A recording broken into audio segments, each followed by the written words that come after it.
Hi everybody, we're here from Van Isle Labradoodles and we have the Almond Roca litter. And we're going to give you an update on the puppies, let you know what milestones they've achieved this week. But first we're going to talk about hip dysplasia and repetitive exercise. So Hazel's here with us, and Hazel is in our really nice donut bed that we use for all of our dogs.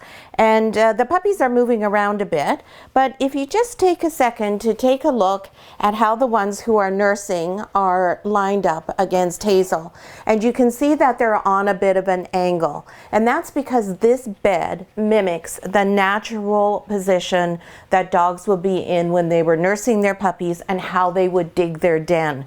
So what a mom would do if she was making the den herself would be go and dig out the dirt so it was in slightly concave position. She would then position herself, as Hazel has done, at the top of that concave, forcing the puppies' bums to be a little bit lower so they're on an angle like this when they're nursing. So there's different reasons for that. Part of that is it makes it easier for the puppy to attach, as you can see where Snowflake is, if Blue Collar will stop running over her head. Black Collar Girl here, you can see she's on the nice angle. It's very easy for her to attach, and it's also the right angle you want for the milk to be traveling down into her body. So she's not getting a lot of extra air. She's not going to get a gassy tummy. Everything's going to be just right. And if you'll look at her hind legs here, you'll see there's no pressure on them. She's not using her back legs at all to force herself up to where she needs to be to get her nourishment. Now, these puppies are a little older and it's not quite as critical at this stage because you can see their hind legs are quite strong now. They're able to stand up on all four legs and move around. But this is important for hip dysplasia. We don't want stress on these joints. We don't want to be stressing young forming joints. And hip dysplasia, which of course is something that we test for, it is 80% environmentally caused. So you want to make sure that right from the get-go, you have everything set up for your puppy so that the environmental factors are not going to have your puppies at risk. So we changed our entire process for when we whelp our puppies out so that they are in a position where nature is working with them and helping to be sure that environmentally we keep them safe. And your job when you get your puppy home is to make sure they don't participate in any repetitive activities, any repetitive exercise for the first year of their life. And that includes no stairs for the first 6 months. So that's just a little bit of a tidbit there on hip dysplasia and repetitive exercise. So now let's get to the more fun part, which is the puppies, of course. So this week we have a major milestone. The puppies are 2 weeks old and their eyes are open. Everybody's eyes are open and they are able to at least now see some shapes and some blobs and some movement. So must be a huge awakening for these puppies when this happens to them. The first puppy to open their eyes was our little white girl, Black Collar Girl, the white puppy. So she was the first one. She had the first little slits and her eyes opened completely before anyone else.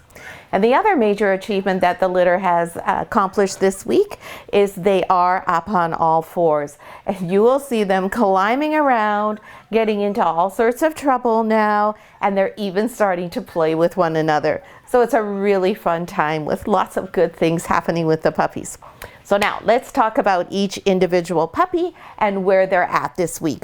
So we might as well start over here with Blue Collar Girl since she's doing a little mountain climbing on her mom. And this is our gorgeous caramel tuxedo puppy girl.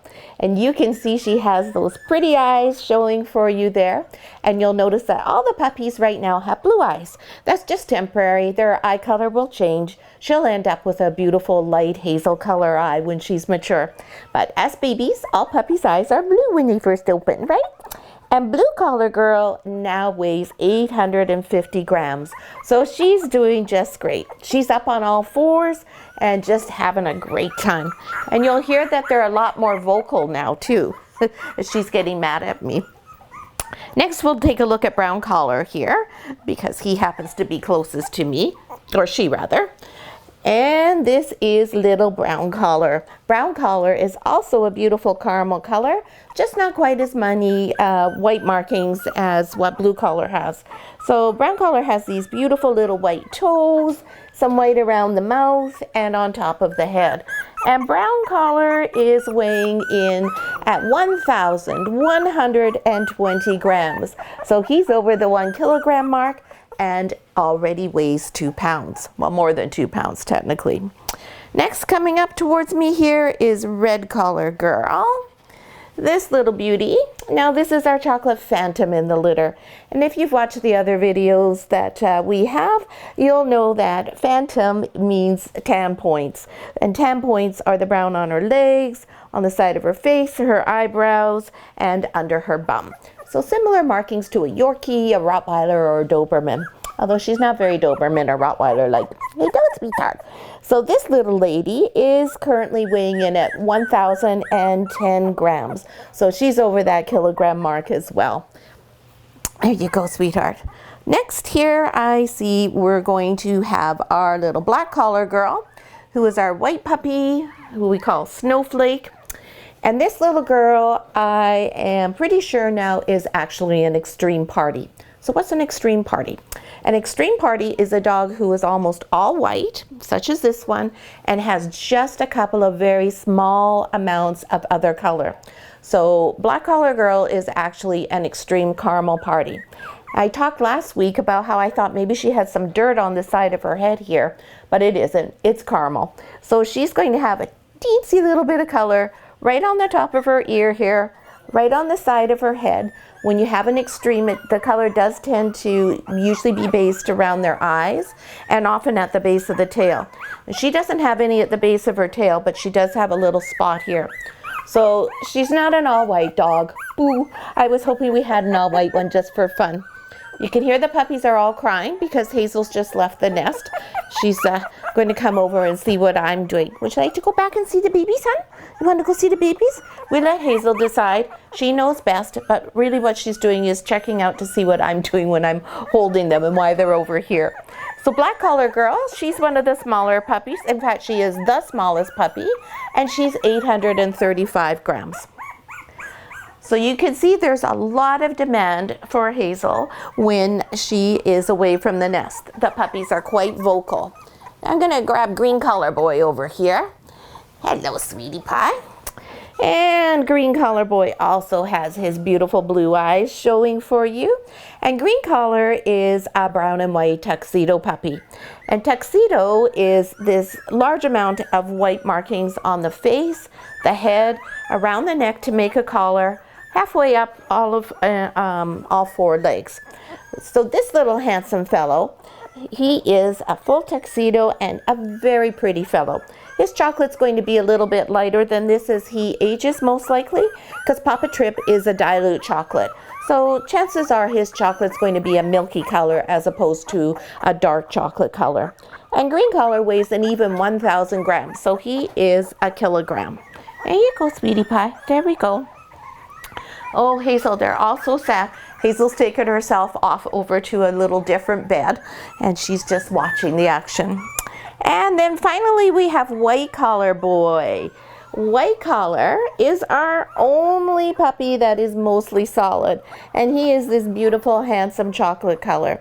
Now he too might have the dilute gene and end up being a milk chocolate color as opposed to this rich dark chocolate he has now. And he has just a little tiny smidge of white there. This is the talker in the group at this point. He is quite a communicator. He always has a lot to say, and he gets everybody going. And brown collar weighs 1,120 grams.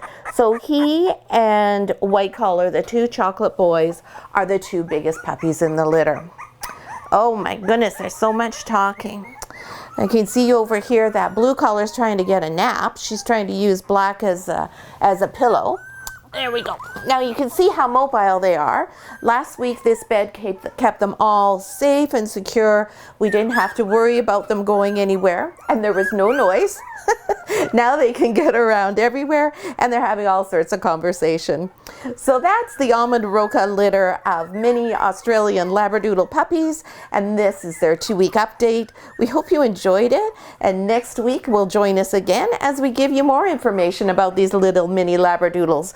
We love this litter. They're a beautiful, beautiful group of puppies, and Hazel did such a great job. Hazel herself is doing fabulously. So thanks so much for watching.